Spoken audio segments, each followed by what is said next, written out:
The King is back. How he's going to be coming back, not sure, but the franchise tag has been applied to Derrick Henry, and he is going to be back with the Tennessee Titans one way or another. Obviously, the tag is kind of a, do you want to see this happen? Do you not want to see this happen? Personally, as a fan, of course, we want to see Derrick Henry locked up for the next 10 years, making $15 million a year, but it's not the way it goes all the time. But Derrick Henry back with the Tennessee Titans, that's great news. Derrick Henry off of the market, the free agency market, that is great news. Obviously, the deal is that the Tennessee Titans have till July 15th, Derrick Henry and the Tennessee Titans have until July 15th to make a brand new deal, a long-term deal like everyone would want, happen. We'll see what happens. Is Derrick Henry going to try and hold out because he doesn't want to be franchise tagged? That's difficult to say. Derrick Henry obviously is a humble dude, is absolutely, as you could see, team first, wants to win, doesn't care about anything but winning and being just a solid professional. At least that's what he's conveyed in interviews in front of the media and to the fans. But we'll see what this is like. Franchise tag is not a great thing for running backs because you're one injury away from being done, honestly. Some people. Not Adrian Peterson, but most running backs are one injury away. And even without injuries, running backs have short shelf lives. The one thing Derrick Henry has going for him is the fact that he was able to not have as many reps early in his career because DeMarco Murray was there, and then Dion Lewis was there.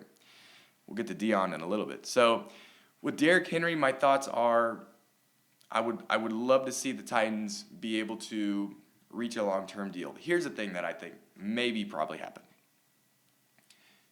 Derrick Henry and Ryan Tannehill and GM John Robinson all get on the same agency, right? This happened about a month ago.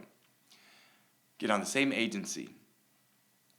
John Robinson has his plate full of all these dudes that he needs to get back. He needs to try and get Logan Ryan back. He needs to try and work out Jack Conklin's deal. Obviously, he's gone to the Browns now. He has to try and get Dennis Kelly back. He has to try and obviously get Ryan Tannehill back. And the one thing that maybe could have occurred early in the contract negotiations is let's go ahead and tag Derrick Henry and deal with him later. We want him long term, but for now, let's just tag him and we'll worry about him later and we'll make all these other things happen. I don't know how you get all these kinds of things on paper. You just can't. But I imagine maybe the strategy could have been let's tag him now so we can handle it later because John Robinson, to my knowledge, has never franchise tagged one of his players. So it's kind of odd that they did this. However, you totally see why they did it, being that the cap room was so small this season. So maybe that's my hopeful, optimistic side talking. I don't know. But what we know right now is that Derrick Henry is set to make about $10 or so million in 2020.